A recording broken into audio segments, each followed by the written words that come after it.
ప్రభువునందు ప్రియమైన వాళ్ళారా, ఇంతవరకు పాటల ద్వారా, ప్రార్థన ద్వారా, స్తుతి ఆరాధన ద్వారా దేవాది దేవుని మనం ఎంతగానో మహిమపరిచి ఉన్నాము, ఆరాధించున్నాము. ఇప్పుడు కొద్ది నిమిషములు దైవవాక్య గ్రంథంలో నుండి దేవుని యొక్క మాటలను నేర్చుకుందాం. ప్రార్థనతో యొక్క దైవవాక్యమును ప్రారంభించుకుందాం. నిన్న నేడు నిరంతరం ఏకైతే మా దేవ, నీకే వందనాలు, స్తోత్రాలు చూస్తున్నాం. నేను ఇంతవరకు ఆరాధనలో ఉన్నారు ప్రభు. ఎక్కడ ఇద్దరు ముగ్గురు కొడుకుని నా నామంలో ప్రార్థిస్తారు లేదా స్తుతిస్తారో, ఆరాధిస్తారో వారి మధ్యలో ఉంటారని సెలవుచ్చిన దేవా, మీరు మా మధ్యలో ఉన్నారని, మా స్తుతులను గైకొన్నారని, మా మధ్య మీ ఆత్మ సంచరింపజేస్తూ ఉన్నారని మేము ఎంతగానో విశ్వసిస్తున్నాం ప్రభు. ఇప్పుడు నీ వాక్య దేవ గ్రంథంలో నుండి కొన్ని మాటలను మేము ధ్యానిస్తుండగా మాకు కావలసినటువంటి మాటలను మీరు బోధించండి. నా అపవిత్రమైన పెదవులను మీరు మీ వాక్యమైన అగ్నితో కాల్చి తండ్రి ప్రభు, పరిశుద్ధమైన పెదవులు మాకు దయచేయండి నాయన. పరిశుద్ధమైన జీవితాన్ని జీవించడానికి, పరిశుద్ధంగా బ్రతకడానికి, సమస్త విధమైన పాపమును విడిచిపెట్టి తండ్రి ప్రభా నీ చిత్తానుసారి బ్రతకడానికి మా అందరికీ నేర్పించమని, మరొకసారి మమ్మల్ని క్షమించమని నీ పాద సన్నిధికి ఈ మాటలను అప్పగిస్తూ నజరేయుడైన యేసు నామమున ప్రార్థిస్తున్నాం తండ్రి, ఆమేన్, ఆమేన్. ఈరోజు మన వాక్య ధ్యానాంశము ఏమనగా అణకువ స్వస్థ బుద్ధి గలవారు. చెప్పండి, అణకువ స్వస్థ బుద్ధి గలవారు.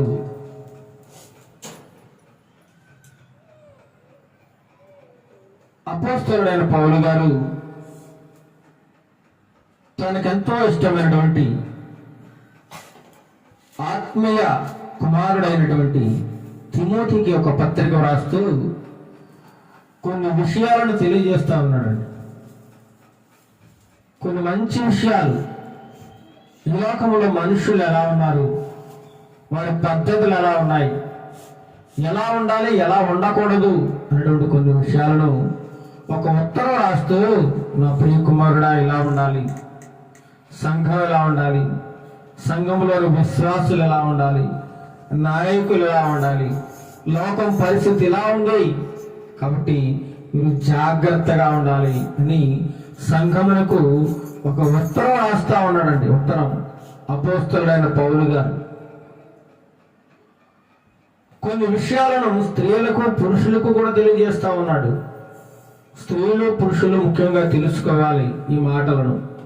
ప్రతి ఒక్కరూ ఈ మాటలను విని వారి యొక్క హృదయములను మార్చుకుంటే దేవుడు సంతోషిస్తాడు.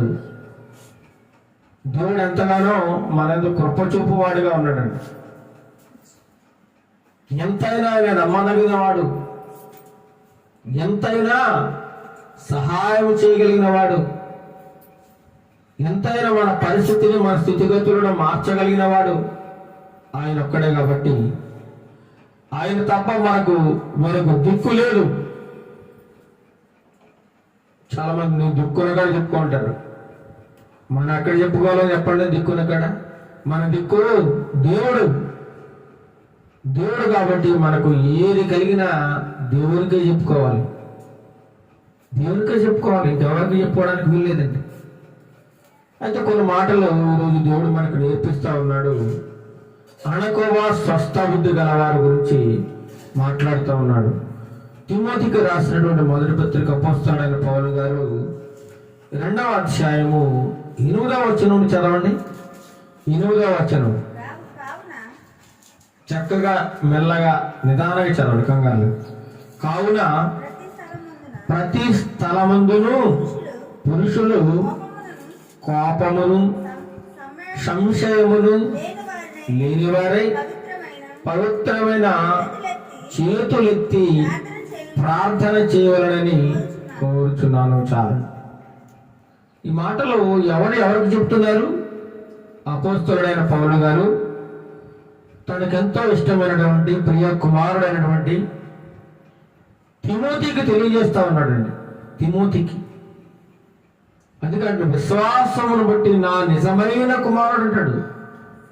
నా నిజమైన కుమారుడు అంటే కుమారుడు అనగా ఒకరికి పుట్టినవాడే కుమారుడు కాదండి, ఆత్మీయ కుమారుడు, ఆత్మీయ కుమార్తెలు.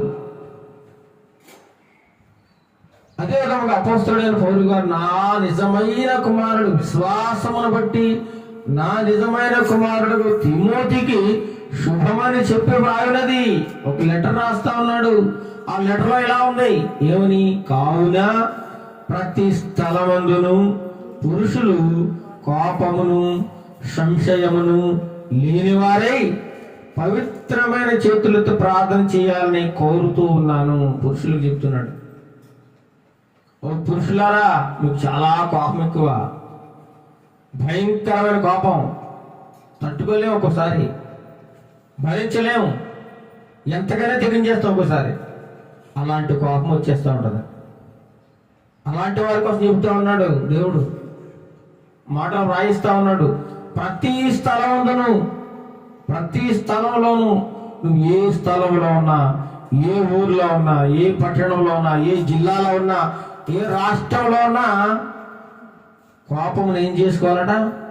తగ్గించుకోవాలి, తగ్గించుకోవాలి, చాలా తగ్గించుకోవాలి.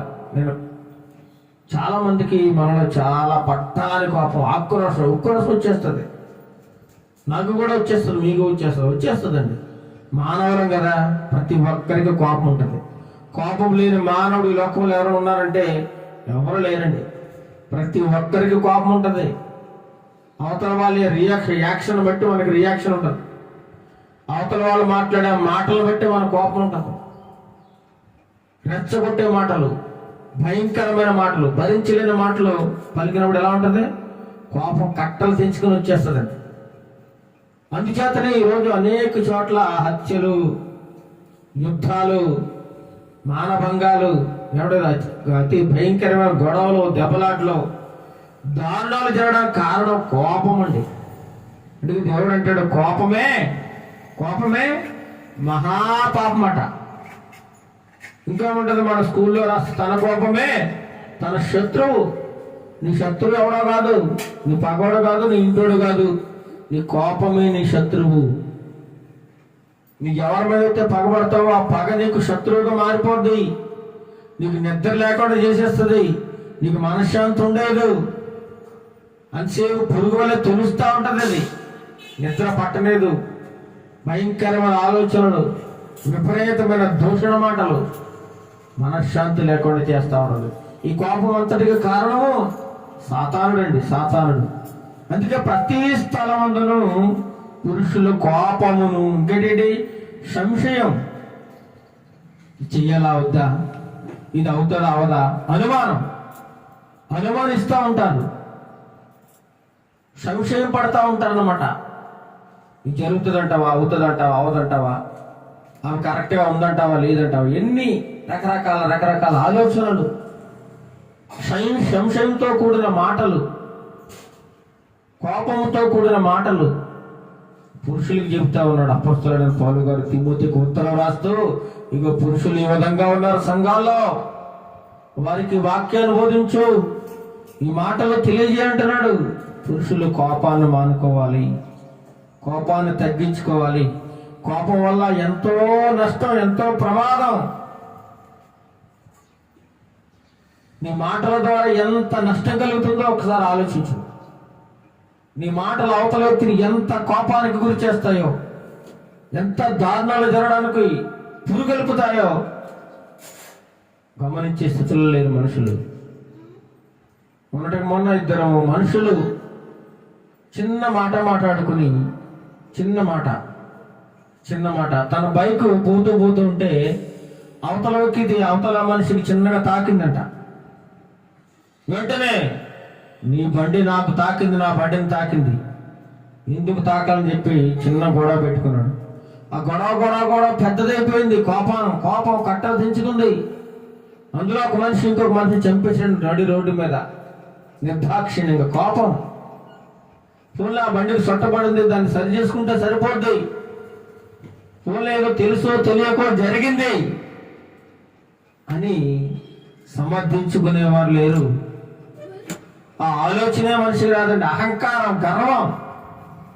వాడు నన్ననేది ఏంటి, వాడు నా ముందంతా, నేను పెద్ద, చాలా గొప్ప, నా మాట కింద పడకూడదు, నా మాట చాలా ఎత్తులో ఉండాలి, పైన ఉండాలా అనే మనుషులు సమాజంలో ఉన్నారు. కాబట్టి ఇంత భయంకరమైన దారుణాలు జరుగుతున్నాయి కుటుంబాల్లో కూడా. ఇలా ఉండకూడదు అంటున్నాడు. మరి ఎలా ఉండాలంటున్నాడు? పవిత్రమైన చేతులెత్తి ఏం కోరుకుంటున్నాడంటే, ఇలా ఉండకుండా పవిత్రమైన చేతులెత్తి ప్రార్థన చేయవలనని కోరుచున్నాను. మరి సాధ్యం వద్దా? అవతల పొలో మంది చేస్తా ఉంటే మనం పవిత్రమైన చేతులెత్తి ప్రార్థన చేయగలమా? అలా ఉండగలమా? అసలు ఏ మనిషి అలా ఉండగలరా చెప్పండి? చెప్పడం చాలా సులువే, నాకు నీకు మనందరికీ. కానీ ఉండగలమా అంటే ఉండలేము. దేవుని వాక్యం ఏం చెప్తుంది? మీరు కోపాన్ని అవతల వాళ్ళు రెచ్చగొడతారు, మహాదూషణమైన మాటలు మాట్లాడతారు, తట్టుకోలేని మాటలు మాట్లాడతారు. అయినా సరే అణుచుకోవాలని వాక్యం చెప్తుంది. కానీ మనం అణుచుకోలేకపోతున్నాం, తట్టుకోలేకపోతున్నాం. పవిత్రమైన చేతులెత్తి ప్రార్థన చేయవలనని ఏం చేస్తున్నాడట? కోరుతున్నాను. ఓ తిమోతి, కోపాన్ని అణుచుకో, కోపాన్ని తగ్గించుకో, ద్వేషాన్ని తగ్గించుకో, అపవిత్రమైన పెదవులను కాల్చమని దేవుణ్ణి అడుగు. మన అపవిత్రమైన పెదవులండి. అందుకే మన నోట్లోంచి ఏ మాటలు వస్తాయో మనకు తెలియదు. నా నోట్లో వచ్చాను, మీ నోట్లో వచ్చాను, ఎలాంటి మాటలు వస్తాయో. అందుకే యెషయా భక్తుడు అంటాడు, నావి అపవిత్రమైన పెదవులు గలవాడను, నేనే మాటలు మాట్లాడగలను మంచి మాటలు, నా నోట్లోంచి మంచి మాటలు రావు. నేను నోరు తెరిస్తే బూతులు, పోకిరి మాటలు, శాపనార్థాలు, భయంకరమైన దూషణ మాటలు, నా నోట్లోంచి పవిత్రమైన మాటలు ఎలా వస్తాయి ప్రభువా? నేను అపవిత్రమైన పెదవులు గలవాడని అన్నప్పుడు దేవుడు ఏం చేశాడా? పరలోకమున ఒక అగ్నిని, ఒక కురువిని తీసుకొచ్చి యెషయా యొక్క పెదవులకు కాల్చేసేటట్టు ఏం చేశాడు? కాల్చాడు. అప్పుడు ఆ పెదవులు పవిత్రం చేయబడ్డాయి. అలాగే దేవుడు ఏం చేయాలట? మన పెదవులను కాల్చాలి. అప్పుడే మన పెదవులు పవిత్రం అవుతాయి. పవిత్రమైన మాటలు మన నోట్లోంచి వస్తాయి. బంగారం భూమిలోంచి తీసినప్పుడు అది చాలా మట్టి, కళంకము, చాలా బురదతో ఉంటది. బంగారం భూమిలోంచి తీసినప్పుడు, గనుల్లోంచి తీసినప్పుడు మరి అది ఎప్పుడు శుభ్రం చేయబడుతుందట? బాగా కంసాలి వారు బాగా కాల్చి కాల్చి కాల్చి కాల్చి ఎన్నో మార్లు దాన్ని కాల్చగా దానిలో ఉన్నటువంటి మలినము, మురికి, మట్టి, వర్షాలు అంతా పోతానమాట.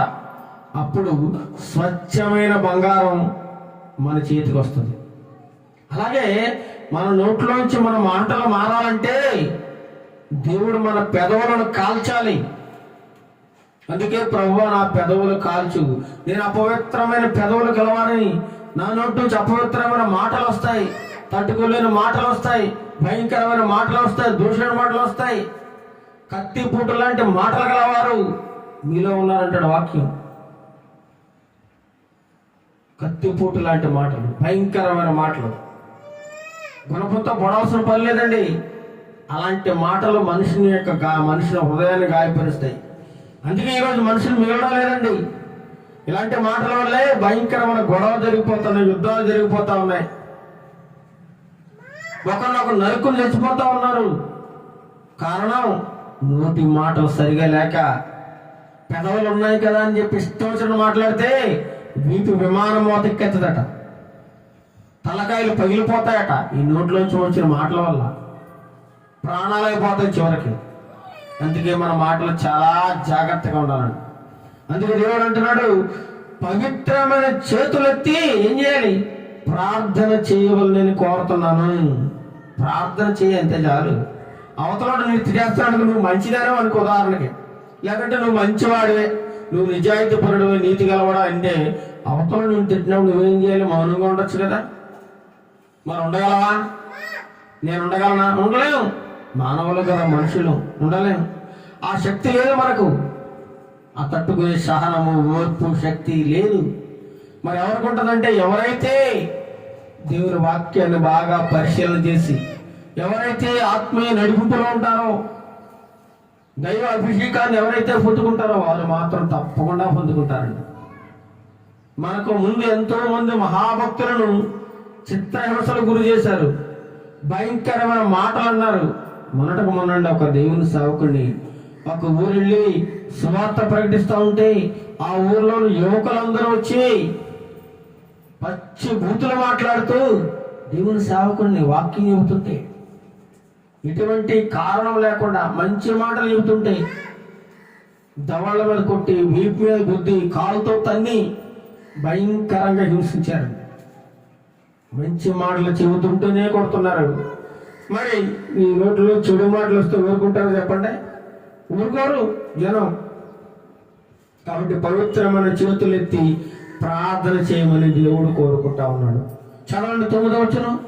పురుషులు ఎలా ఉండాలని వాక్యం సెలవిస్తా ఉంది. మరియు స్త్రీలను అణుకువయు స్వస్థ బుద్ధియు గలవారై ఉండాలి. చూడండి, స్త్రీలు ఎలా, పురుషులు ఎలా ఉండాలో చెప్పాడు ముందు. మగవాళ్ళకే కాదు, స్త్రీలు కూడా ఎలా ఉండాలో చెప్తున్నాడు ఇక్కడ. ఎలా ఉండాలంట? అణుకువా. అణుకు అంటే ఏంటి? నెమ్మదిగా ఉండాలి, లోబడి ఉండాలి. అణిగమణిగుండా స్త్రీ రెచ్చిపోకూడదు. నేను పెద్ద మొనగాడిని, మొనగెత్తినని కచ్చపించకూడదు. అలా చేయడానికి వీల్లేదంటున్న వాక్యం. అణుకువయు స్వస్థ బుద్ధియు గలవారై ఉండి. అణుకువయు స్వస్థ బుద్ధి.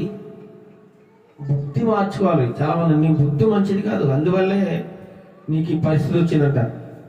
బుద్ధి మంచిది ఉండాలి, మంచి బుద్ధి కావాలి. సాధు స్వభావం. గొర్రె చూడండి, గొర్రె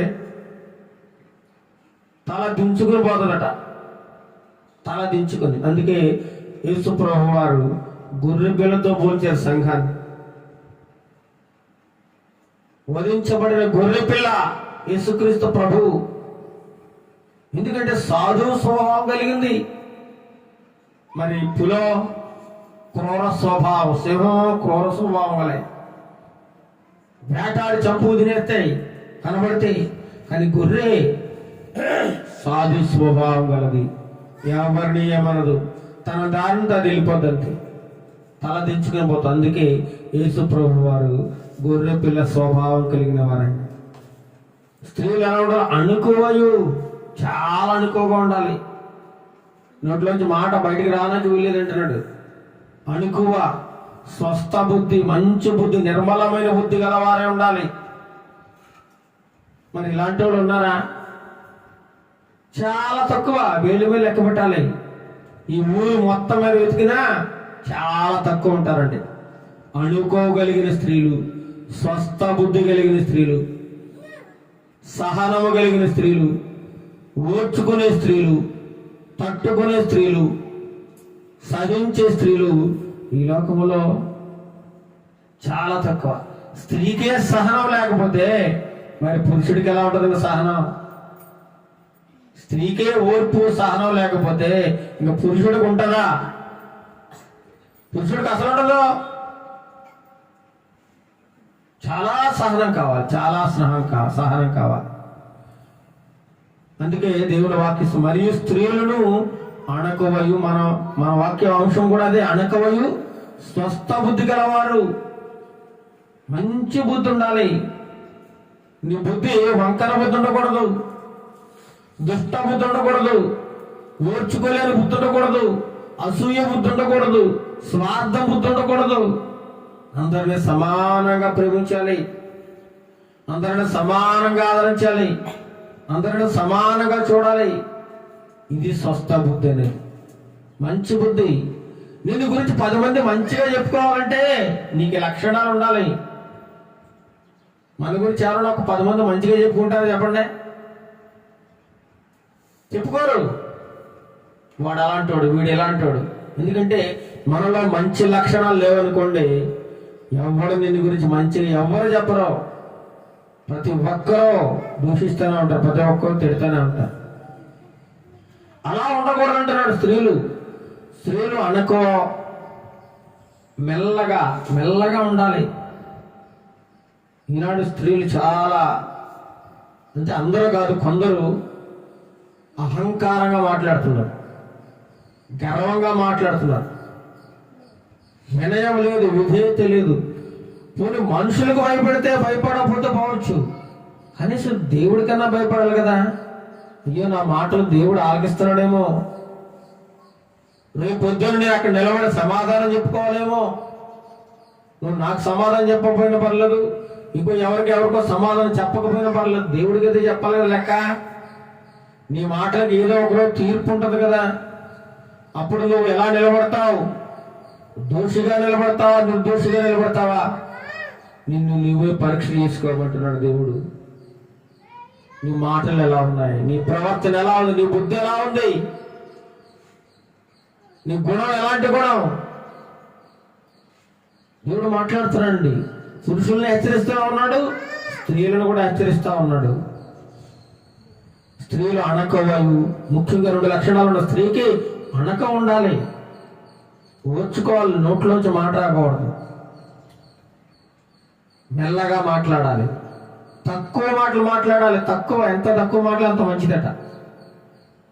విస్తారమైన మాటలలో ఏముంటది? దోషం. మనం మాట్లాడే కొద్ది ఇంకా ఎక్కడికో వెళ్ళిపోద్ది.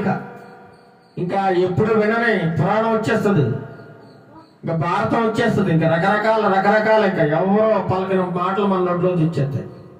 ఇవి అనాలో అనకూడదో కూడా తెలియదు. ఆ సమయంలో వచ్చేస్తా ఉంటాయి అంతే.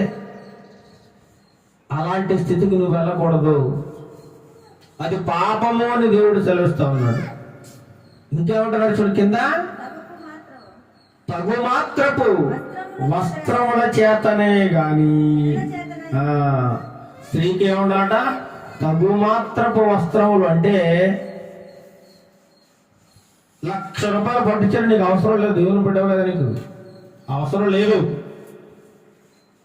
తగు మాత్రపు వస్త్రం అంటే నీకు ఒక 1000 రూపాయలు చీర చాలు శరీరాన్ని కప్పుకోవడానికి. 1,00,000 రూపాయల చీర కట్టుకుని నువ్వు సంఘానికి వెళ్ళాల్సిన అవసరత లేదు. అందులో తక్కువ రకంలో చీర కొనుక్కుని మిగతా డబ్బు పేదలకు సహాయం చేయొచ్చు కదా, పేదలను ఆదుకోవచ్చు కదా. ఎంతో మంది అనాథలు, దిక్కులేని వారు, విధవరాంటి ఉన్నారు కదా, వారికి సహాయం చేయొచ్చు కదా. ఎందుకు ఇంత ఖర్చు అంటున్నాడు? స్త్రీలకి విపరీతమైన ఖర్చు పెట్టేస్తారు. డబ్బులుంటే ఇంక అస్సలు నిలబడాలన్నమాట. భూమి ఆకాశం కూడా పట్టదు.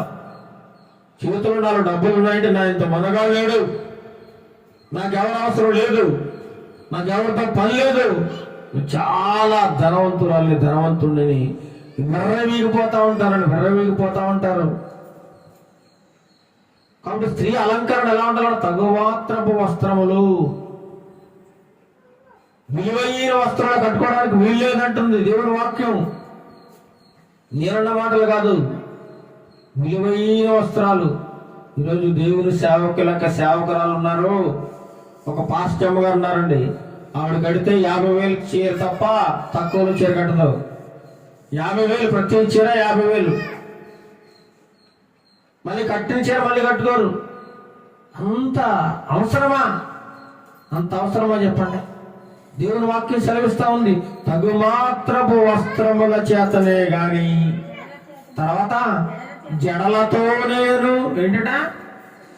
జడలు రకరకాల ఫ్యాషన్ జడలు వస్తాయండి, రకరకాల జడలు. ఎందుకంటే ఈ మధ్య చాలా బ్యూటీ పార్లర్ వచ్చేసి ఆడవాళ్ళందరూ కూడా బ్యూటీ పార్లర్కి వెళ్ళి రకరకాలుగా తమ యొక్క ఆకారాన్ని మార్చుకోగలుగుతా ఉన్నారు. వస్త్రములైతేనేమి, శరీర ఆకృతినైతేనేమి, తర్వాత జడలను, ఐబ్రోస్ను, పెదవులను రకరకాలుగా అలంకరించుకుంటా ఉన్నారు. ఇది క్రైస్తవురాలవని నీకు తగదు, తప్పు అంటుంది వాక్యం.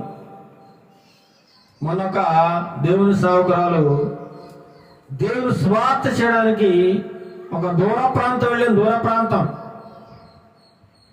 అక్కడికి వెళ్ళినప్పుడు ఆమె రైల్వే స్టేషన్లోకి వెళ్ళి కూడా వీడియో తీస్తుంది, రైల్వే స్టేషన్లో ఫోజులు కొడుతుంది, అక్కడికి వెళ్ళి సువార్త ప్రకటించే ప్రదేశంలో ఫోజులు కొట్టి వీడియోలు పెట్టి ఈ మాధ్యమాలు వచ్చిన తర్వాత యూట్యూబ్ ఫేస్బుక్లో పెడతా ఉన్నారండి.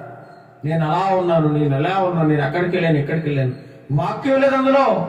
అనవసరమైన చెత్త అంతా తమ అందచందాలను ప్రదర్శించుకుంటూ తమ వంపులను సూర్యగాలను ప్రదర్శించుకుంటూ ఉన్నారు. దేవుని యొక్క సేవకురాళ్ళు ఎంత విచారకరమో చూడండి. అనుకోలేదు, స్వస్థబుద్ధి లేదు, గౌరవం లేదు, మర్యాద లేదు, అహంకారం, గర్వం. కొంతమంది ఒక సేవకురాలు దేవుని సేవకులు వస్తే లేచి నిలబడాలన్న మర్యాద కూడా లేదండి, నిలబడదు. నేను చాలా పెద్ద సేవకురాలు కదా, వాడితే నేను లేవడేమిటి అన్న అహంకారం, గర్వం, ఇది ఉండకూడదని వాక్యం చేపిస్తుంది. తగు మాత్రపు వస్త్రముల చేతనే గాని జడలతో నేను, తర్వాత ఏంటి, బంగారముతో నేను. బంగారం చాలా పిచ్చి కొంతమందికి, బంగారం పిచ్చి. మెండండా బంగారం పెట్టేస్తారు. అందుకే దొంగలు పెరిగిపోతా ఉన్నారు, ఎక్కడ చూసినా దొంగలు. మన ఒక ఆవిడ చక్కగా రైల్వే స్టేషన్లో కూర్చుంది, మెడలో మంచి హారం వేసుకుని, వీడియోలో చూశాను, హారం వేసుకుని చక్కగా ట్రైన్ కోసం ఎదురు చూస్తూ ఉంది. పక్కన ఇంకొక ఆడ వచ్చింది, వచ్చి చక్కగా మాటలు కలిపి ఈమెను చక్కగా మత్తులోకి దించింది. మత్తులోకి దించి ఆ మాటలతో మాయ చేసి మెడలో ఉన్న హారాన్ని కొట్టేసుకుని వెళ్ళిపోయింది. ఆ హారం విలువ ఎంతో తెలుసా? 5 లక్షల రూపాయలు. ఎంతండి? 5 లక్షల రూపాయల బంగారం ఒంటి మీద ఉందండి, ఆవిడ ఒంటి మీద చూపించుకుంటా ఉంది. అందరూ చూస్తూ ఉన్నారు, పబ్లిక్. ఒక మనిషి కనుబడింది ఆవిడ మీద, వెంటనే దొంగిలించేసి వెళ్ళిపోయింది. 5 లక్షలు క్షణాల్లో పోయాయి. పాపం ఆవిడ ఎంత కష్టపడి సంపాదించిందో 5 లక్షలు. ఇన్ని నెలలు, ఇన్ని సంవత్సరాలు కష్టపడిందో ఆ మహాత్మురాలు. ఒక్క నిమిషంలో దొంగోడిచి పట్టుకుపోయాడు. దొంగ ఆమె పట్టుకుపోయింది. మరి ఎక్కడ కనబడలేదు, అడ్రస్ లేదు, ఎంత తీసుకుని పారిపోయిందండి.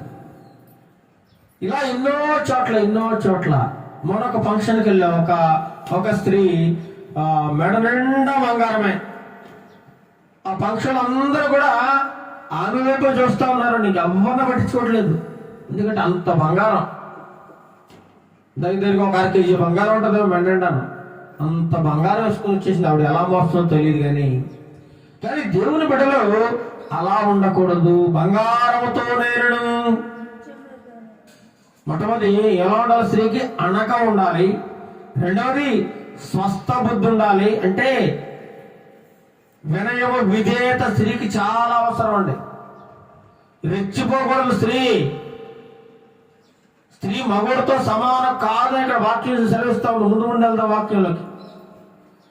అణకువయ్యే స్వస్థ బుద్ధి గలవారే ఉండి తగు మాత్రం వస్త్రముల చేతనే గాని జడలతో నేను, ఇంకా బంగారంతో నేను, ఇంకేంటి, ముత్యములతో నేను. ముత్యాలతో కూడా అలంకరించుకోకూడదు. డైమండ్ రింగ్ అండి, డైమండ్ రింగ్. తప్పులేదు, పెట్టుకో, నీకు ఉంది కాబట్టి, ఎవరొద్దన్నారు. కానీ జాగ్రత్త, దొంగలు ఉన్నారు, జాగ్రత్త. ఒక ఆయన ఏంటే ఆ బంగారం కోసం చేతికట బంగారం కడియం ఉందంట. ఒక ఆయన వేసుకున్నాడు మంచి కడియం, బంగారం కడియం. ఆ 1/4 కేజీ ఎంత ఉంటుంది అది. ఆ బంగారం ఆ కడియం లాక్కున్నప్పుడు రాక చెయ్యి చెయ్యి పట్టిపోయాడటండి. చెయ్యి నరికేసాడు, చెయ్యి కోల్పోయాడు. నీ బంగారం నిన్ను కాపాడలేదు, నీ ముత్యాలు నిన్ను కాపాడలేవు, నీ వజ్రాలు నిన్ను కాపాడలేవు, నీ విలువైన బట్టలు నీకు అందాన్ని తెచ్చిపెట్టవు. మంచి బట్టలు, పట్టు బట్టలు వేసుకున్నంత మాత్రం నీకు అందం రాదు. ఒక క్రైస్తవ స్త్రీ సాధారణమైన బట్టలు కట్టుకున్నా ముఖం ప్రకాశం వెలిగిపోతుంది. నేను చాలా మంది చూస్తూ ఉంటాను, మీటింగ్లో సభలోకి వెళ్ళినప్పుడు అక్కడ స్త్రీలు ఎంత, వారికి ఎటువంటి అలంకరణ ఉండదండి. చెవులకు కానీ ముక్కులకు కానీ ఎటువంటి అలంకరణ ఉండదు. మెడలో ఒక చిన్న చైన్ కూడా వేసుకోరు. చక్కగా బట్టలు ధరిస్తారు, ఎంత అందంగా ఉంటారో, ఎంత ప్రకాశవంతంగా వాళ్ళ ముఖాలు వెలిగిపోతాయో, ఎంత సౌందర్యంగా ఉంటారో. ఇన్ని నగలు వేసుకున్నా, ఇంత బంగారం ధరించినా దరిద్రంగానే ఉంటుంది ఆవిడ మనం చూడడానికి. చాలా అసహ్యకరంగా ఉంటది. అమ్మోరులాగా చూడడానికి వికారంగా ఉంటుందట. నా దేవుని వాక్యం సెలవుస్తుందండి. అలాంటివి క్రైస్తవులకు తగదు. తగు మాత్రపు వస్త్రాలు ధరించుకోవాలి, విలువైన వస్త్రాలు, నీ స్తోమతకు మించిన వస్త్రాలు. ఒక స్త్రీ అట తన భర్తని, మన పక్కింటి ఆవిడ 10,000 రూపాయల పట్టు చీర కొనుక్కుంది, నాకు కూడా కొంటావా కొనవా అన్నట్టు. అమ్మా, నా స్తోమత సరిపోదు, నేనేమో నా జీతమే నెలకు 10,000 లేదు, నీకు 10,000 చీర నేను ఎక్కడ కొంటాను అనగానే, కొనవా అంటే కొనలేను. అయితే మా అమ్మగారింటికి వెళ్ళిపోయిందట. కోపం నుంచి వెళ్ళిపోతే వాళ్ళేమో కనీసం ఒక 10,000 చీర కొనలేవరా నువ్వు ఈ స్తోమతకి అని చెప్పి వాళ్ళు అవమానించడం, నిందించడం మొదలుపెట్టి అది చివరికి చాలా పెద్ద గొడవ అయిపోయి చివరికి వాళ్ళు విడిపోయే కాడికి వచ్చేసిందండి. విడిపోయే కాడికి అవసరం లేదు, కనీసం 10,000 చీర కూడా కొనలేనాడు, నాకు అవసరం లేదని పెట్టిందట. ₹1,00,000 చీర కొనమన్నానా? 10,000 చీర కదా కొనమన్నాను. అది కూడా నాకు కొనివ్వలేకపోతున్నాను కాబట్టి నువ్వు నాకు అవసరం లేదు. కేవలం ఒక బట్ట కోసం. ఉన్న బట్ట కప్పుకోవడానికి సరిపోదా శరీరాన్ని? ఇలా స్త్రీలు ఈ విధంగా తయారయ్యారు. ఇప్పుడు కాదండి, ఆ కాలంలోనే సుమారు 2000 సంవత్సరాల క్రితం జరిగిన చరిత్రను మనకి ఇప్పుడు తెలియజేస్తా ఉన్నారు. అప్పుడే అలా ఉన్నారట స్త్రీలు. మరి ఇప్పుడు ఇంకా పెరిగిపోతారా కానీ తగ్గుతారా?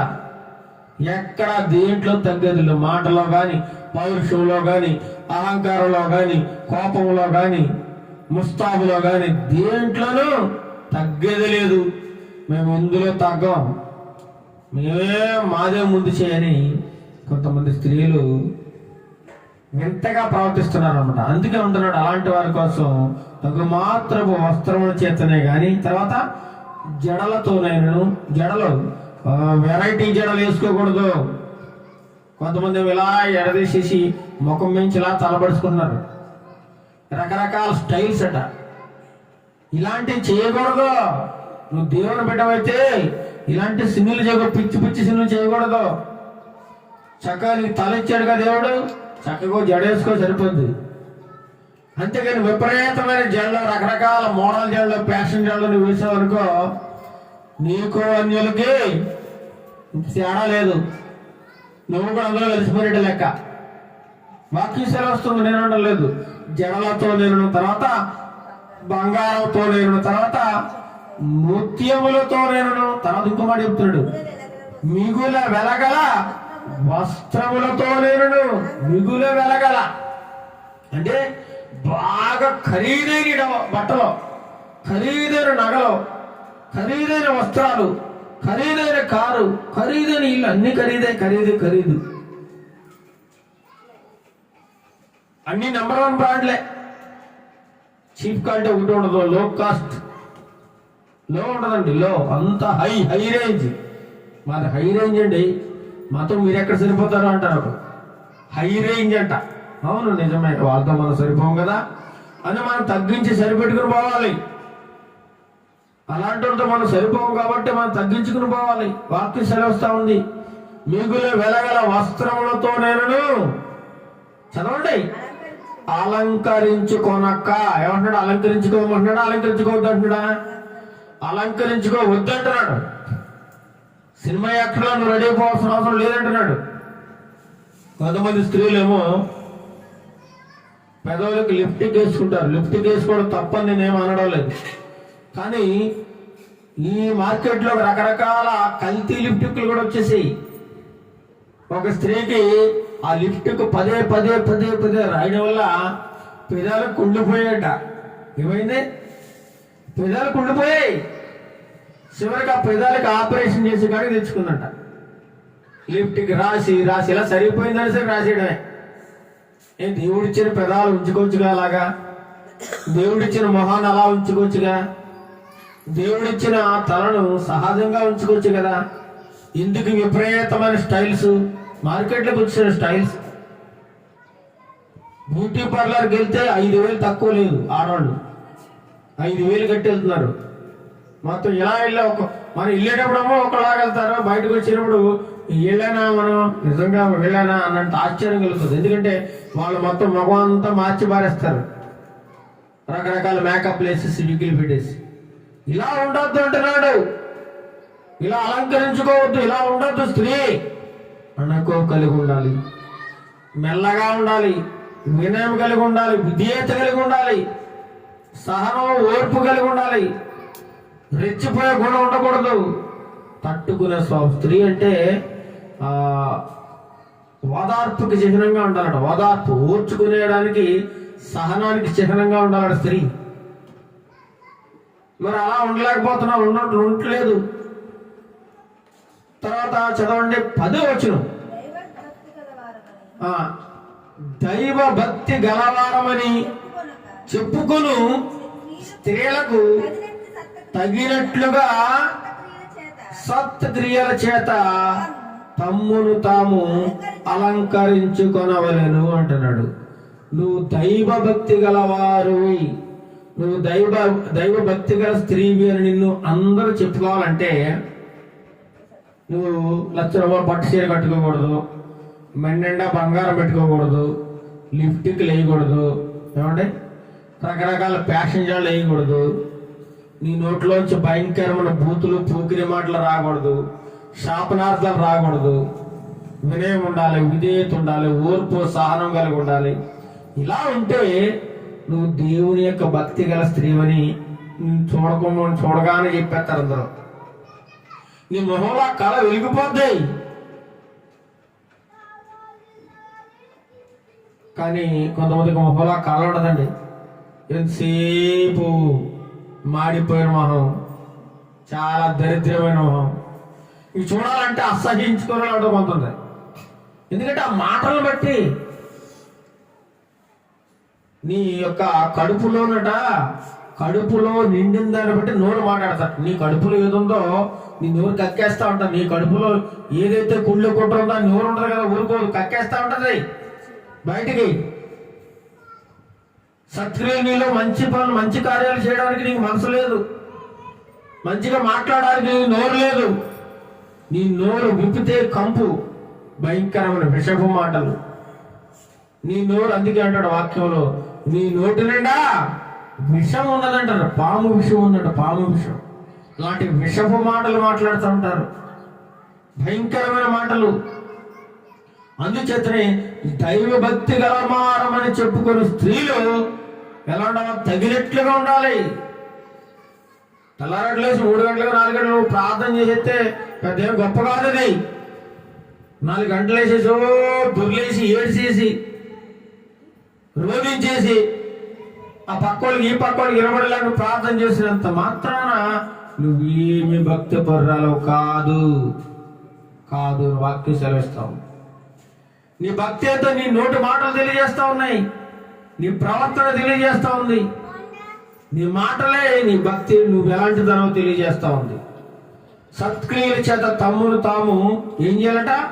అలంకరించుకోవాలి. ఇలాంటి వినయము, విధేయత, సాత్వికము, మంచి బుద్ధి, ప్రేమ, జాలి, దయ, ఇలాంటి లక్షణాలతో నువ్వు అలంకరించుకోవాలి తప్ప వెండి బంగారము, వజ్రాలు, వైడూర్యాలు, గర్వము, అహంకారము, కుళ్ళు బుద్ధి, అసూయ, కుట్ర ఇలాంటి వాటితో అలంకరించుకుంటే నీ హృదయం నుండి ఎవడన్నట్టు సాతానుడు మకం వేసుకుని కూర్చున్నట్టు లెక్క.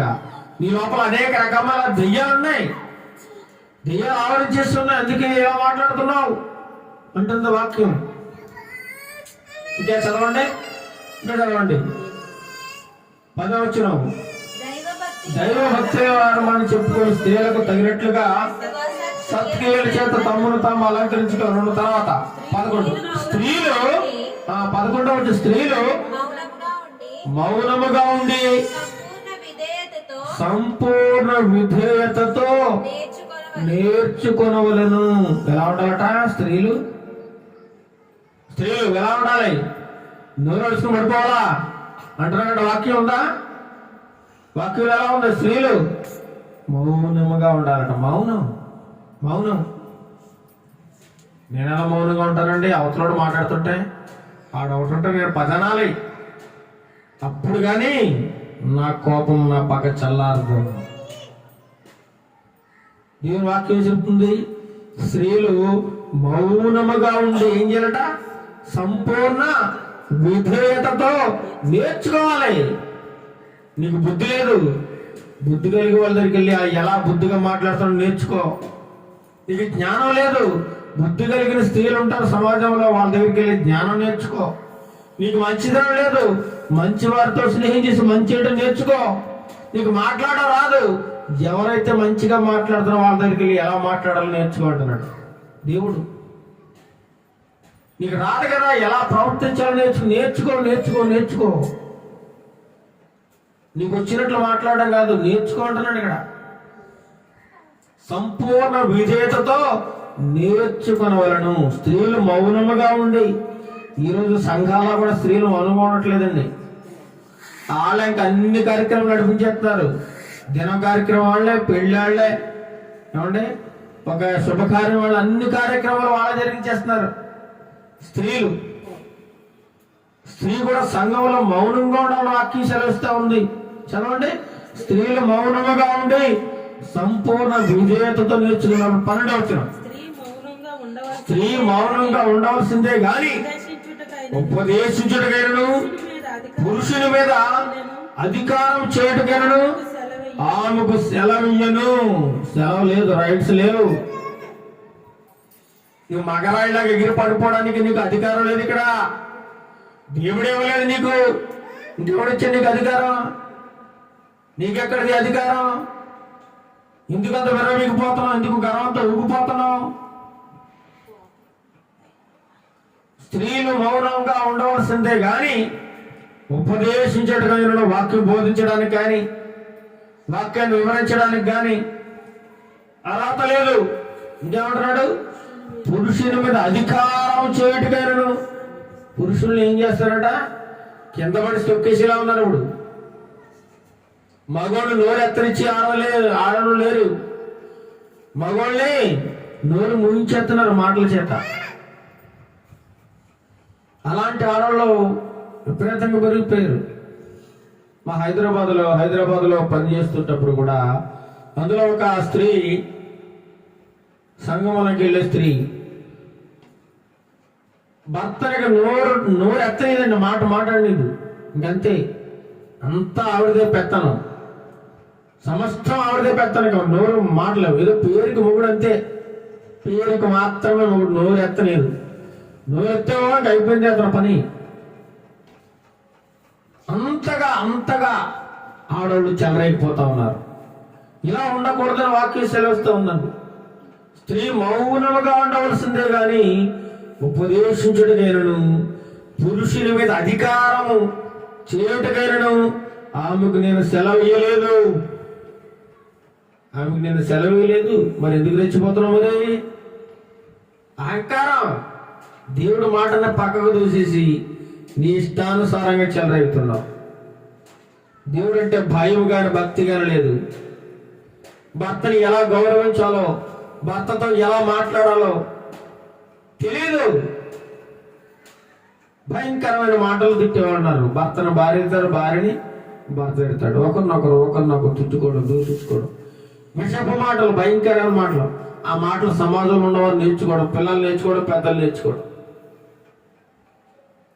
ఒకరోజు ఒక తల్లి తండ్రిని, మన షాలేంరాజు అయ్య గారు ఉన్నారు కదా, దైవ సేవకుడు, ఆ సేవకుడి దగ్గరికి వెళ్ళారట తల్లిదండ్రిని.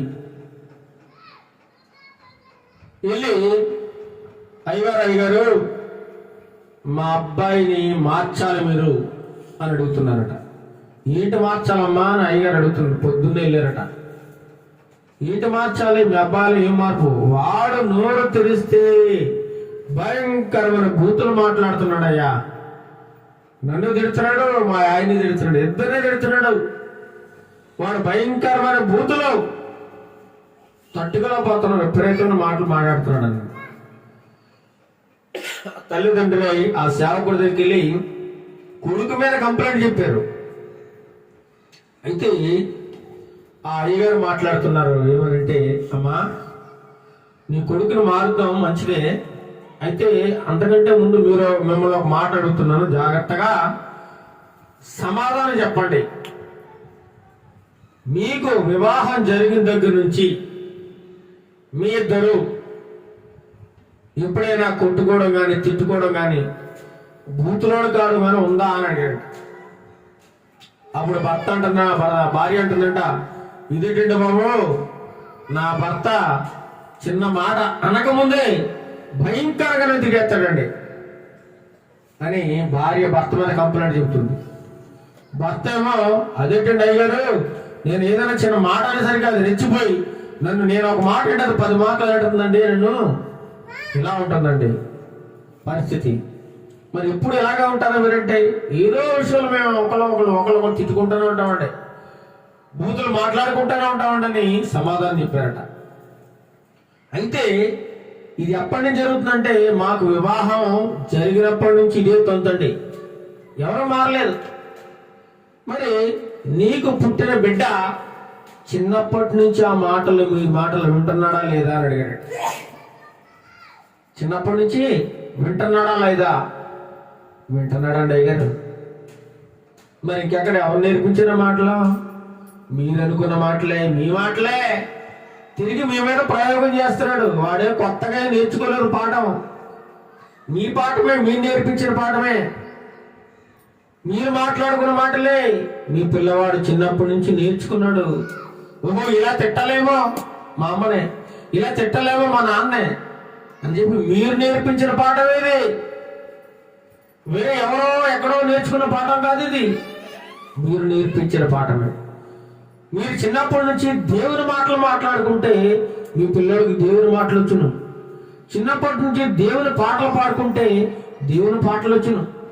దేవుని వాక్యం చదువుకుంటే దేవుని వాక్యం, దేవుని భయభక్తుల్లో నీ పిల్లలు నడుచును. కానీ మీకే బుద్ధి లేదు పెద్దోళ్ళకి.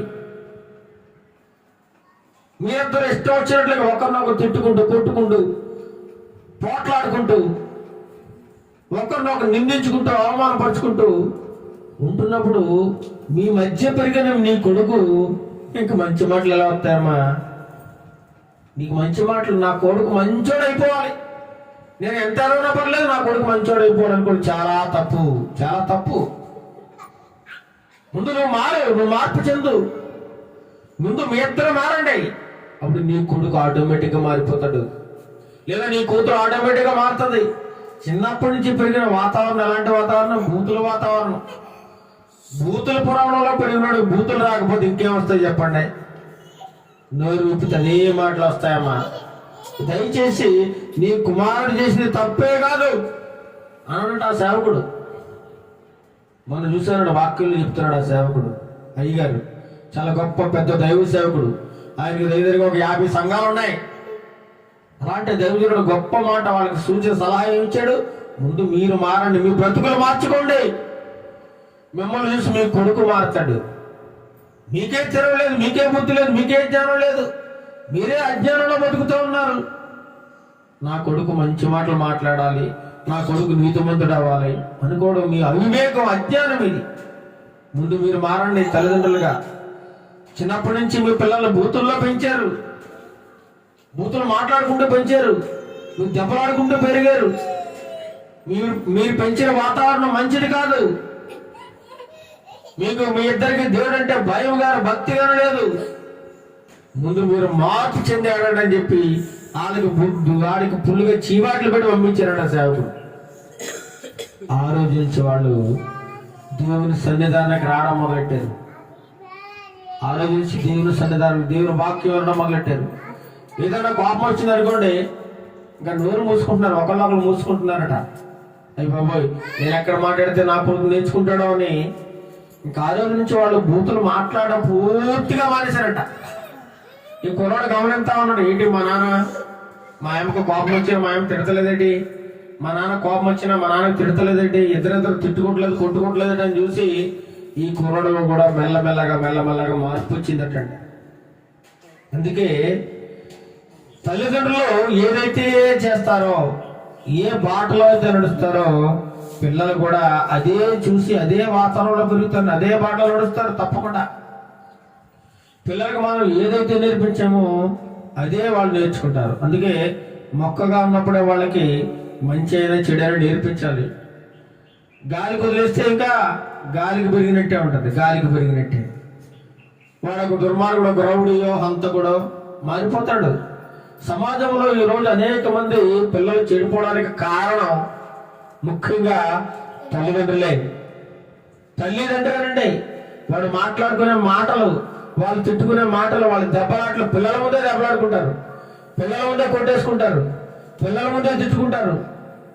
మరి పిల్లలు నేర్చుకోకపోతే ఇంకేం చేస్తారు? పాఠం చిన్నప్పటి నుంచి మనం నేర్పించేస్తాం మన పిల్లలకి. అందుకే వాళ్ళు పెద్ద అయిన తర్వాత కూడా మనలాగే తయారవుతారు, మనలాగే మాట్లాడతారు, మనలాగే ప్రవర్తిస్తారు. అప్పుడు నీకు బాధ కలుగుతుంది. నువ్వు మాట్లాడే మాటలు మళ్ళీ అదే మాటలు నీ పిల్లలు నిన్ను అంటుంటే అప్పుడు నీకు తెలుస్తుంది బాధ ఏంటో. అయ్యో, నేను ఎలా మాట్లాడకుండా అప్పుడు మాట్లాడకుండా ఉండవలసింది, నేను మాట్లాడిన మాటలన్నీ వీళ్ళు నేర్చుకున్నారు. మన ఇంట్లో పిల్లలు కూడా అలాగే చిన్నప్పటి నుంచి మన మాటలు, వాళ్ళు బూతులు మాట్లాడుతున్నారంటే వాతావరణం మంచిది కాదు, పరిసరాలు మంచివి కాదు. బూతులు మాట్లాడే వాళ్ళ మధ్య పెరుగుతుంటే పిల్లలకు బూతులు రాకపోతే ఇంకేం వస్తాయి చెప్పండి. అందుకే మనం పాడు చేసేది పెద్దలమే, పిల్లలు మనం పాడు చేస్తూ ఉన్నాం. కాబట్టి ఇక్కడ ఏమంటున్నాడు? స్త్రీ అందుకే మౌనంగా ఉండవలను, మౌనంగా. ఉపదేశించడికేను ఆర్డర్ అయినా కూడా సరిపోదు. అది తీసురా ఇది తీసురా అని ఆర్డర్ కూడా చేయకూడదట. స్త్రీ ఉపదేశించడికేను లేదా బోధ చేయడానికి, నేను నీతి వాక్యాలు చెప్తాను, మంచి వాక్యాలు చెప్తాను, నా మాటలు మీరు వినండి, నేను చెప్పిందే వినండి అనడానికి కూడా వీల్లేదు. స్త్రీ మౌనముగా ఉండవలసిందే గాను ఉపదేశించుటగాను పురుషుని మీద అధికారం చేయటగాను ఆమెకు సెలవు ఉందా లేదా? సెలవు లేదంట, సెలవు ఇయ్యను అంటున్నాడు. తన 13వ వచనం చివరిగా ముగించుకుందాం. మొదట ఆదామును తరువాత హవ్వయును నిర్మింపబడి కారా. మొట్టమొదటి దేవుడు ఎవరిని చేశాడు? స్త్రీని చేశాడా, పురుషుని చేశాడా? ఎవరిని చేశాడు? పురుషుణ్ణి చేశాడు. పురుషుణ్ణి దేవుని పోలికలో, దేవుని స్వరూపమందు దేవుడు పురుషుణ్ణి చేశాడు నేల మట్టితో. మొట్టమొదట పురుషుడే సృజింపబడ్డాడు ఈ సృష్టిలో. తర్వాత ఆదాము వచ్చింది. ఎవరిలోంచి వచ్చింది? పురుషుడిలో నుంచి వచ్చింది. ఎక్కడి నుంచి వచ్చిందండి? పురుషుడిలో నుంచి వచ్చింది. పురుషుడిలో నుంచి వచ్చిన స్త్రీ ఎలా ఉండాలి? మరి ఎలా ఉండాలి? మీదకి తొక్కేయాలా? తల మీద కూర్చోవాలా? నెత్తినెక్కేయాలా? ఇలా ఉన్నారండి స్త్రీలు సమాజంలో. పురుషుడిలో నుంచి వచ్చిన స్త్రీయే పురుషుని డామినేట్ చేసేస్తుంది. నువ్వెంత ఆపటాలంటుంది, నోరు మూసుకోవాలంటుంది అంతే పురుషుణ్ణి. ఇంత విచారకరమ చూడండి. మొదట ఆదామును తరువాత హవ్వయును నిర్మింపబడలేదా? తర్వాత 14 వచ్చిన మరియు ఆదాము మోసపరచబడలేదు గాని స్త్రీ మోసపరచబడి అపరాధములో పడెను. పురుషుడు పాపము చెయ్యలేదు మొదట, పురుషుడు తప్పు చేయలేదు మొదట, పురుషుడు అబద్ధం ఆడలేదు మొదట, పురుషుడు ఎటువంటి పాపము చేయలేదు. చాలా నిర్మలంగా, చాలా పవిత్రంగా ఉన్నాడు. అయితే వచ్చింది కదా పురుషుడిలోంచి వచ్చిన స్త్రీ ఏమైపోయింది? ఈజీగా లొంగిపోయింది. ఎవరికండి? సాతాను గడికి లొంగిపోయింది. అందుకే సాతానుడు ఎక్కువగా స్త్రీలనే వాడుకుంటాడు, ఎక్కువ స్త్రీలలోగా ప్రవేశిస్తాడు. ఎందుకంటే వాళ్ళు బాగా చక్కగా చెప్పినట్లే వాడతారు. సాతానుడు ఏదైతే చెప్తాడో ఆ విధంగా వాళ్ళు ఆడడానికి అవకాశం ఉంది. అందుకే సాతాను ఆదాము దగ్గరికి రాకుండా హవ్వ దగ్గరికి వెళ్ళింది. ఎందుకని? హవ్వ అయితే ఈజీగా లొంగిపోద్దు, లోపరుచుకోవచ్చు, మోసం చేయొచ్చు, ఎలాగైనా పాపంలో పడేయచ్చు అని సాతానుడు ప్లాన్ వేసి పురుషుడు లేని సమయంలో స్త్రీ దగ్గరికి వెళ్ళి ఆవ దగ్గరికి వెళ్ళి ఎవరడండి, ఇది నిజమా, ఇది నిజమా, దేవుడు ఈ చెట్ల పొలాలన్నింటిలో ఈ చెట్టు పండు అన్నింటిలో తినమన్నాడు, ఈ చెట్టు పండు తినొద్దన్నాడా? కానే కాదు, కానే కాదు, ఈ చెట్టు పండు చాలా తినొచ్చు, ఈ చెట్టు పండు తిన్నారంటే మీకు కళ్ళు తెరవబడతాయి, దేవదూతలాగా అయిపోతారు అని ఎప్పుడైతే మాయ మాటలు లేనిపోని మాటలు ఎప్పుడైతే స్త్రీకి చెప్పాడో సాతానుడు, వెంటనే స్త్రీ వాడి మాయలో పడిపోయిందండి. అందుకే చూడండి, పురుషుల కంటే సమాజంలో స్త్రీలే ఎక్కువ మోసపోతున్నారు. ఈ మధ్య ఆడపిల్లలు కూడా చాలా మంది మోసపోతున్నారు మగవాళ్ళ మాటలకి. ఆ మాయ మాటలకు లొంగిపోతున్నారు, లొంగిపోతా ఉన్నారు. చివరికి వాడు మోసం చేసి వెళ్ళిపోయినాక లబో దివమో ఏడుస్తున్నారండి. జీవితంలోగా సంకరాకపోతుంది, సర్వనాశనం అయిపోతుంది. అందుకే సాతాను వలలో సాతాను మాటలో చిక్కుపడొద్దు అంటున్నాడు. స్త్రీ మోసపరచబడి ఇందులో పడిపోయిందట, అపరాధంలో పడిపోయింది. అపరాధంలో, అపరాధం అంటే అపరాధం అనగా పాపం, పాపంలో పడిపోయిందండి. అప్పటి నుంచి ప్రారంభమైంది.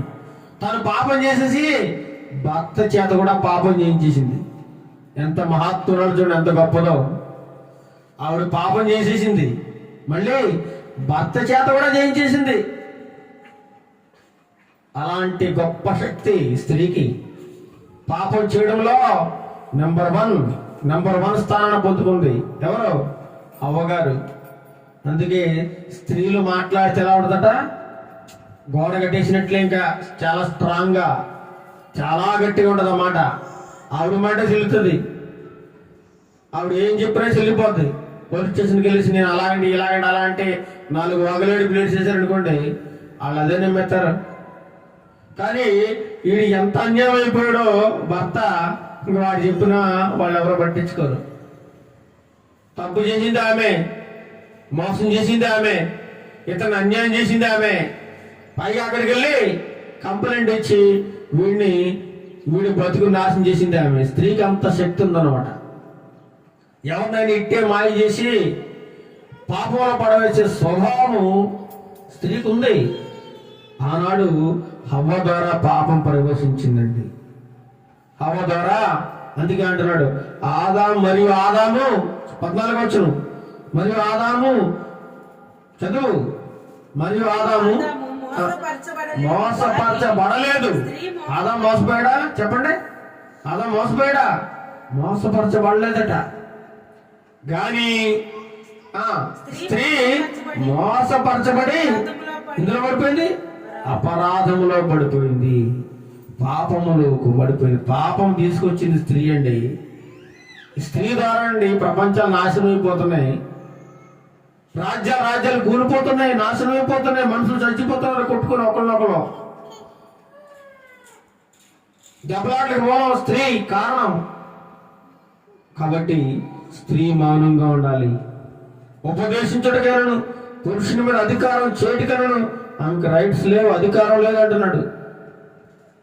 తర్వాత చివరిగా 15వ వచనం చదువు ముగించుకున్నాం. అయినను వారు స్వస్థ బుద్ధి కలిగి విశ్వాస ప్రేమ పరిశుద్ధతలందు నిలకడగా ఉండిన ఎడల శిశు ప్రసూతి ద్వారా ఆమె ఏం చేస్తట? రక్షింపబడను. స్వస్థ బుద్ధి కలిగి విశ్వాస ప్రేమ పరిశుద్ధతల్లో ఆమె నిలకడగా కరెక్ట్గా ఉన్నట్లయితే శిశు ప్రసూతి, శిశువు ఏ విధంగా జన్మించినప్పుడు నిర్మలముగా ఉంటారో ఆ విధంగా రక్షింపబడతారండి. అంత పరిశుద్ధంగా మారిపోతారు, అంత పవిత్రంగా అయిపోతారు. ఒకరిద్దరి మధ్య గొడవ జరగడానికి అందులో ఎవరో ఒకరు మౌనంగా ఉంటే గొడవ జరుగుతుందండి? జరగనే జరగదు. ఇద్దరులో ఎవరు మౌనంగా ఉన్నా అక్కడ ఎటువంటి ప్రాబ్లం జరగదట. ఇద్దరు కూడా నువ్వెంత నేనంత అనుకుంటా అలా అలా అలా పెరిగిపోయి భయంకరమైన పరిస్థితుల్లోకి వెళ్ళిపోయి నాశనానికి దారి తీస్తున్నాడు, నాశనానికి. కాబట్టి మన ప్రవర్తన విషయంలో ఎలా ఉండాలట? అణకువ స్వస్థ బుద్ధి కలిగిన వారిగా ఉండాలట. కీర్తన గ్రంథము 134వ కీర్తన భాగము, ఇక్కడ 134వ కీర్తన 2వ చరణం చూడండి. 134వ కీర్తన 2వ చరణంలో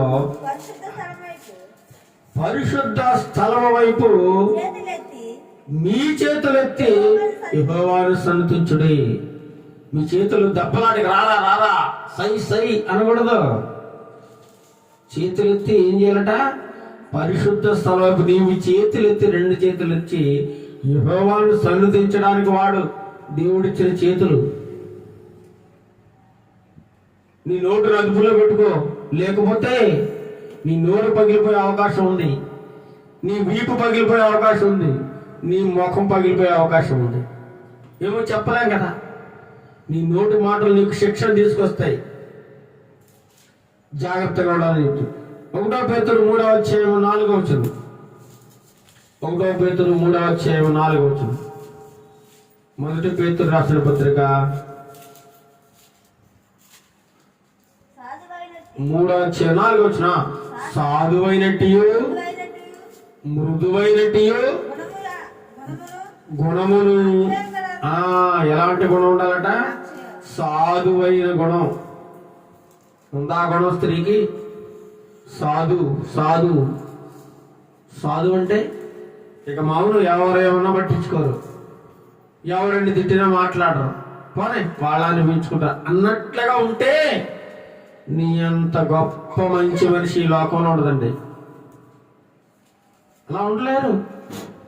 సాధువైనట్టు మృదువైనట్టు గుణము, అక్షయ అలంకారం. అక్షయ అలంకారం అంటే నువ్వు ఎంత అలంకరించుకున్నా ఏదో ఒకరోజు నాశనం అయిపోద్ది శరీరం. నువ్వు ఎన్ని జిగినీలు పెట్టుకున్నా, ఎన్ని కాసుల బంగారం నీ మెళ్ళ వేసుకున్నా, ఈ శరీరం ఏదో ఒకరోజు నాశనం అయిపోతుంది. నీ బంగారు నాశనం అయిపోతే నువ్వు నాశనం అయిపోతావు. కానీ శాశ్వతమైన రాజ్యం అంటూ ఒకటి ఉంది. అది నీకు కావాలంటే ఇవన్నీ వదులుకోవాలంటున్నాడు. చదవండి. మీ హృదయపు అంతరంగ స్వభావము మీకు అలంకారంగా ఉండాలి. మీ హృదయంలో స్వచ్ఛమైన హృదయం ఉండాలి, కళంకం లేని హృదయం ఉండాలి. నీ హృదయంలో కుళ్ళి కుట్ర చెత్త అంత తీసేసుకుంటే దేవుడు వచ్చి నీలో ఉంటాడు. దేవుడు మన ఇంట్లో కాపురం చేయాలనుకోండి, దేవుడు మన ఇంట్లో నివాసం చేయాలనుకోండి, మనలో ఉన్న సాతాను లక్షణాలని, మనలో ఉన్న చెడ్డ లక్షణాలని, అహంకారము, బూతులు, గర్వము, పోకిరి మాటలు, అసూయ మాటలు, ఇవన్నీ తీసి శుభ్రం కడిగేసుకుంటే అప్పుడు దేవుడు వచ్చి మన హృదయంలో నివాసం చేస్తాడట. అందుకే గుళ్ళో దేవుడు ఉండడండి. గుళ్ళో తలుపులు ఎప్పుడు వారానికి ఒకసారి ఆదివారం తీస్తారు. మరి దేవుడు అప్పుడు దాకా తలుపులు వేసేసి లోపల బందీ చేసినట్టయినా కాదు కదా. దేవుడు మన దేహంలో ఉంటాడట. దేహమే దేవుని ఆలయము. అందుకే ఈ దేహము పవిత్రంగా ఉన్నట్లయితే దేవుడు మన హృదయంలో నివాసం చేస్తాడు. మన అంతరంగ స్వభావం చాలా కల్మషం లేనిదిగా ఉండాలి. బయట ధరించుకునే ఆభరణాలు కానీ వస్త్రాలు కానీ నీకు అందాన్ని తీసుకురావు. నీకు మంచి లక్షణాలు నువ్వు కలిగి ఉంటేనే అదే నీకు అందం అంటుంది వాక్యం. 1 కొరింథీయులకు రాసిన పత్రిక 14వ అధ్యాయము 34వ వచనం. 1 కొరింథీయులకు రాసిన పత్రిక 14వ అధ్యాయము పౌలు గారు చెప్తున్నారు 14:34. స్త్రీలు సంఘములలో మౌనముగా ఉండవలను. ఖచ్చితంగా చెప్పేస్తాడు పౌలు గారు. స్త్రీలు సంఘములలో మౌనముగా ఉండవలను. వారు లోబడి ఉండవలసినదే గాని మాటలాడుటకు వారికి సెలవు లేదు. ఖచ్చితంగా వాక్యం కొండ బద్దలు కూడా చెప్తున్నాడు. మాట్లాడడానికి ఏమాత్రం అర్హత లేదట. మౌనం. నీ భర్త నిన్ను ఎన్ని మాటలు తిట్టినా కొట్టినా ఒళ్ళంతా రక్కేసినా నోరు మూసుకొని ఉండవలసిందే భార్య. మౌనం. అలా ఓర్చుకుని తట్టుకుని నిలబడేవాళ్ళు ఉన్నారా అంటే ఉన్నారు అక్కడక్కడ. ఎందుకు లేరండి? ఉన్నారు మంచివాళ్ళు, సహనం ఓర్పు కలిగిన స్త్రీలు ఉన్నారు. నా ముందర ఒక స్త్రీ తన భర్త తాగొచ్చి చక్కగా వాళ్ళు ఊరు ప్రయాణం అవడానికి అన్ని వస్తువులు సిద్ధం చేసుకున్నారు. ఈలోగా తన భర్త తాగొచ్చి ఎటువంటి కారణం లేకుండా చాలా దారుణంగా కొట్టేసి ముళ్ళ కంపలో మారేసాడండి మనిషిని తేల్చి. ముళ్ళన్నీ శరీరాన్ని గుచ్చుకుపోయి రక్తాలు కారిపోతా ఉన్నాయి, రక్తం కారిపోతా ఉంది. తెల్లారు లేస్తే వారు ఊరు ప్రయాణం పెట్టుకున్నారు. ముళ్ళంతా గాయాలు చిందరవందరైపోయింది. అయినా సరే ఆ స్త్రీ ఆ ముళ్ళలోంచి లేచి ఆ రక్తం కారుతున్నా ఓర్చుకుని తట్టుకుని తన భర్తను పల్లెత్తు మాట అనకుండా అలా సహించుకుని ఓర్చుకుందండి. ఎంత ఉత్తమరాలో చూడండి, ఉత్తమరాలు. మళ్ళీ ఇంత గాయాలతోనే ఇంత దెబ్బలతోనే భర్తకి అన్నం పెట్టిందండి, భర్తకి మంచి చెడులు చూసిందండి. మళ్ళీ ఉదయాన్నే ఇద్దరు కలిసి ఊరు ప్రయాణం వెళ్ళి ఎంత ఓర్పో చూడండి. అదే మన స్త్రీలు అలా తట్టుకోగలుగుతారా, ఓర్చుకోగలుగుతారా? చిన్న మాట అంటేనే తట్టుకోవట్లేదు. ఎంత మంచివారు కావాలి అలా తట్టుకోవడానికి. అందుకే స్త్రీ ఎలా ఉండాలట? మానవులో సంఘములలో మౌనంగా ఉండవాలని, పెత్తాన్ని చెలాయించకూడదు. ఈ మధ్య సంఘాల్లో స్త్రీలు చెలరేగారండి. పాస్టర్ గారు పోయి పాస్టర్మలు బయలుదేరిపోయారు. పాస్టర్మలు బయలుదేరి వాళ్లే వాక్యం చెప్పడం, వాళ్లే అన్ని కార్యక్రమాలు జరిగించడం, ఇంకా మేమే పెద్ద సంఘానికి అన్నట్టుగా వారు సిద్ధమైపోయారు. కానీ దేవుని వాక్యం సెలవుస్తుంది, స్త్రీలు సంఘములలో మౌనంగా ఉండవలను. వారు లోబడి ఉండవలసిందే. లోబడి ఉండాలా. పురుషుడు తిట్టినా కొట్టినా ఏమన్నా లోబడి ఉండాలంతే. ఎదురు మాట్లాడడానికి వీల్లేదు. ఎందుకంటే నువ్వు వచ్చింది పురుషుల్లో నువ్వు ఒక భాగం. ఆ సంగతి మర్చిపోతున్నావు. నేను ఎక్కడో వేరే పరాయి దేశం నుంచి వచ్చాను, పరాయి రాష్ట్రాల నుంచి వచ్చాను, లేదా నేను కోటీశ్వరుల కుటుంబంలోంచి వచ్చాను అని నువ్వు అనుకుంటే నీ మూర్ఖత్వం.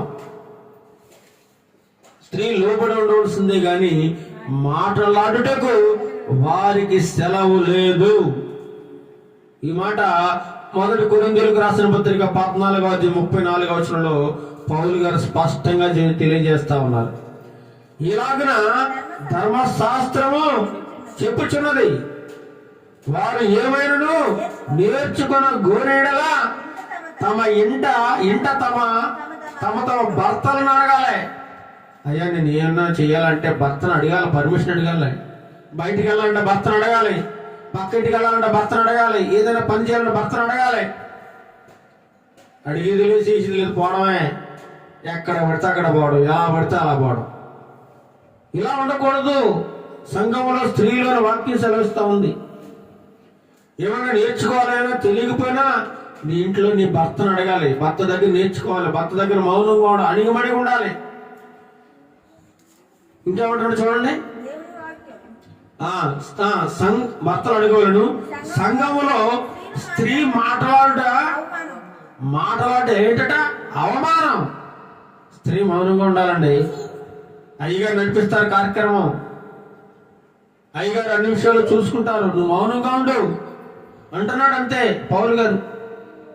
ఆనాడు సంఘంలో అలా స్త్రీలు మౌనంగా ఉన్నారండి, నేర్చుకున్నారు. పురుషులు లోబడి ఉన్నారు. వాళ్ళు ఏం చెప్తే చేశారు. వాళ్ళ యొక్క అడుగు జాడలో నడిచారు. వారికి అహంకారం కానీ గర్వం కానీ లేదు. వారి నోట్లోంచి పోకిరి మాటలు కానీ బూతులు కానీ రాలేదు. ఎవరిని గాయపరచలేదు. భర్తకి లోబడి జీవించారు. బ్రతికినంతకాలం భర్తకు సేవ చేసుకున్నారు వాళ్ళు. అలాంటి ఉత్తమ స్త్రీలు ఈనాడు చాలా తక్కువ సంఘాల్లో లేరు. స్త్రీ మాట్లాడటం సంఘానికి అవమానం అంట. దేవుని వాక్యము మీ యొద్ద నుండి బయలు వెళ్ళినా మీ యొద్దకు మాత్రమే వచ్చినా అంటున్నాడు. మీ దగ్గర నుంచే బయటికి వెళ్ళిందా దేవుని వాక్యం? దేవుని వాక్యం ఎక్కడి నుంచి వెళ్ళిందండి? పురుషుని దగ్గర నుంచి వెళ్ళింది దేవుని వాక్యం. దేవుడు పురుషుని ఏర్పాటు చేసుకున్నాడు. అలా యేసుప్రభువు 12 మంది పురుషులను ఏర్పాటు చేసుకున్నారు సువార్త సేవ చేయడానికి.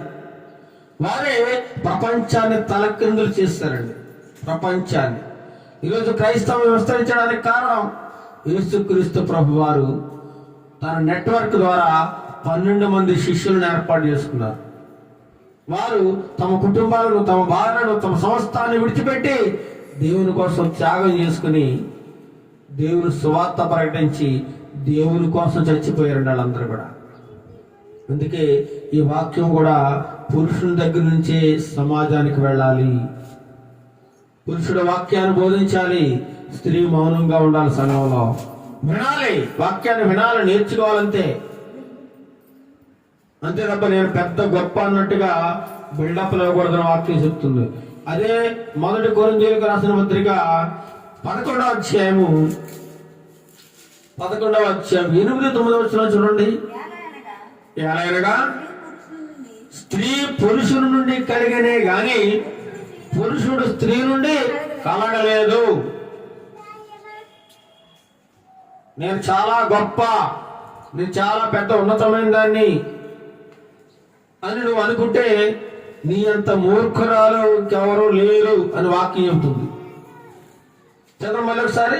ఎలాగైనా స్త్రీ పురుషుడి నుండి కలిగినే గాని పురుషుడు స్త్రీ నుండి కలగలేదు, మరియు స్త్రీ పురుషుడి కొరకే గాని పురుషుడు స్త్రీ కొరకు సృష్టింపబడలేదు. ఇక్కడ గమనించాలి, స్త్రీలైన వారు, పురుషుడు స్త్రీ ఎవరి కోసం సృష్టించబడిందట? కేవలము పురుషుడు కోసమే సృష్టించబడిందట. పురుషుడు కోసమే. నా మాటలు కదా, వాక్యం సెలవుస్తోంది. కేవలము స్త్రీ పురుషుని కోసమే దేవుడు నిర్మించారట, పురుషుని కొరకు మాత్రమే. అంతే తప్ప పురుషుడు స్త్రీ కోసం సృష్టింపబడలేదట. పురుషుడి కోసమే, మగోడి కోసమే ఆడది సృష్టించబడింది, కానీ ఆడదాని కోసం మగోడు సృష్టింపబడలేదండి. అందుకే భర్త భార్యకు శిరస్సు అంటారు వివాహంలో. ఈరోజు భార్యలే భర్తకు తలకాయపూట అయిపోయి శిరస్సుగా ఎక్కి నెత్తి మీద కూర్చున్నారు. నెత్తి మీద కూర్చుని పాతాళానికి దొక్కేస్తా ఉన్నారు ఎంతో మంది భార్యలు. చేస్తా ఉన్నారు, అవమానంగా మాట్లాడుతూ ఉన్నారు, తిడుతున్నారు. ఆ అవసరమైతే కొంతమంది కొట్టేస్తారు కూడా, చంపేస్తారు. ఇలాంటి భర్తలు కూడా ఉన్నారు ఎంతో మంది. ఇలా ఉండకూడదని వాక్యం సెలవిస్తా ఉంది. ఈరోజు మన వాక్యం ఏంటంటే, అణగువ స్వస్థ బుద్ధి గలవారు ఈ విధంగా జీవించాలని, స్త్రీ లోబడి ఉండాలని, గౌరవంగా బ్రతకాలని, ఉన్నతంగా ఉండాలని దేవుడు కోరుకుంటా ఉన్నాడు. ఎందుకంటే అధిక శాతం సాతానుడు స్త్రీల ద్వారా మాత్రమే పనిచేస్తూ ఉంటాడు, స్త్రీలను వాడుకుంటూ ఉంటాడు. ఇది ఆది నుండే జరిగినది. ఆది కాలం నుండి స్త్రీ ద్వారా పాపము ఈ లోకానికి ప్రవేశించింది అన్నమాట. అదే పాపము ఆదాముకి ప్రవేశించింది. వారిద్దరు చేసిన పాపము ఈనాడు ప్రపంచమంతా అదే పాపాన్ని చేస్తా ఉన్నారు. మరి ఈ పాపాలంతటిని తొలగించడానికి, ఈ పాపం నుండి విడిపించడానికి ఎవరైనా ఉన్నారు అంటే అది యేసుక్రీస్తు ప్రభువు వారు.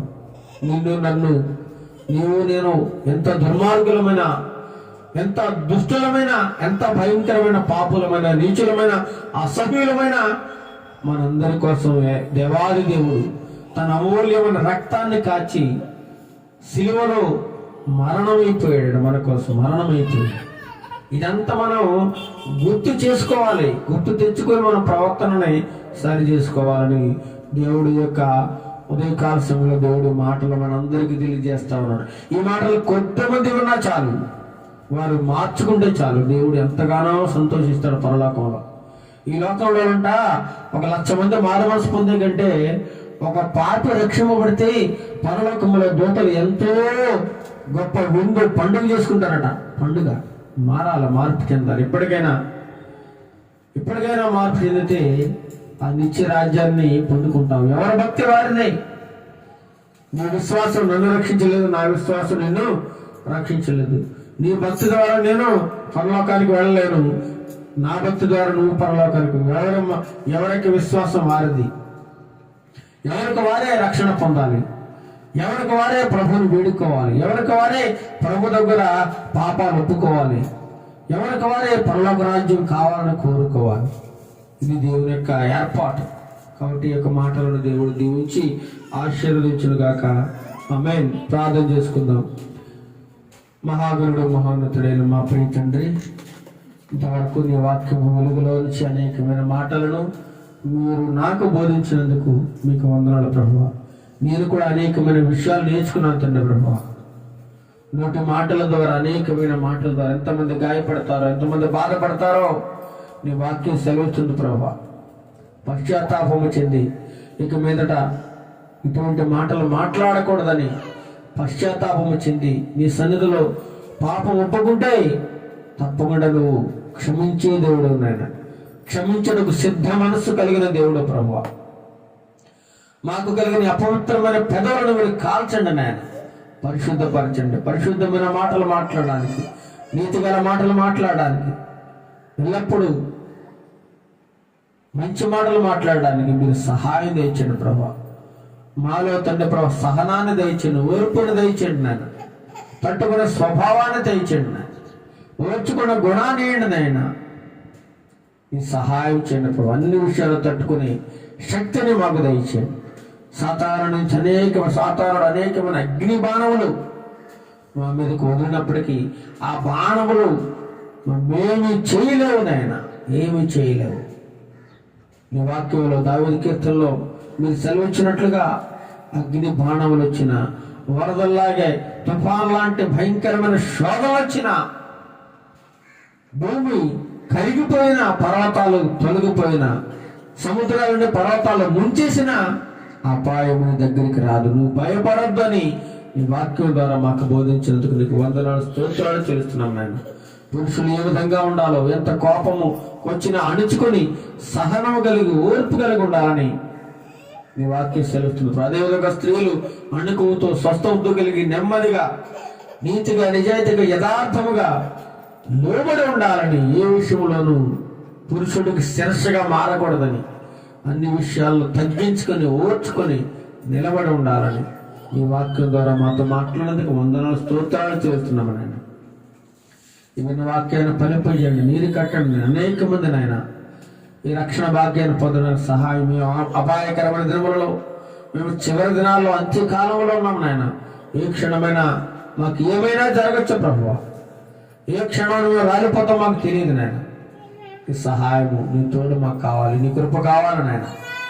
ఈ వాక్యమైన ప్రతి బిడ్డను దీవించండి, ఆశీర్వించండి. నా ఈ మాటలు తండ్రి నా మాటలుగా కాకుండా నీ మాటలుగా నీ బిడ్డలు స్వీకరించడానికి సహాయం. నేనెంతటి వాడు నాయన, అల్పుడును, అయోగ్యుడును, దీనుడును, ఎందుకు పనికిదనటువంటి వాడు తండ్రి ప్రభా. పాపిని నాయన, ఆయనను మీరు రక్షించి కాపాడి అనేకమైన ప్రాణాపాయ పరిస్థితుల నుంచి కూడా తప్పించిన ఆయన ఎన్నో మార్లు అపాయకరమైన పరిస్థితులను తప్పించారు ప్రభు. ఇంకా ఈ ప్రాణాన్నిచ్చి ఈ ప్రాణం ద్వారా అనేక మందికి స్వార్థ ప్రకటించడానికి మీరు ఇచ్చిన జీవాన్ని బట్టి మీకు వందనాలు, స్తోత్రాలు చేస్తున్నాను నాయన. ప్రతి ఒక్కరూ రక్షింపబడాలనేది నీ కోరిక. ఎవరో నాశనం అయిపోవడం, నరకానికి వెళ్ళిపోవడం నీకు ఇష్టం లేదు నాయన. అటువంటి కృపను మా ప్రియబిడ్డలందరికీ దయచేయమని, నన్ను నా కుటుంబాన్ని జ్ఞాపకం చేసుకోమని, మానసిక ప్రశాంతతను దయచేయమని, తట్టుకునే శక్తిని, సాతాను బాణముల నుండి మేము తప్పించుకునే ఉపాయాన్ని మాకు దయచేయమని, ఘనత, మహిమ, ప్రభావాలు మీరే పొందుకోమని, మా కుటుంబాలన్నిటినీ మార్చండి నాయన. మార్పులకు తీసుకురండి ప్రభావ. ప్రతి ఒక్కరిని రక్షించండి, సహాయం చేయండి నాయన.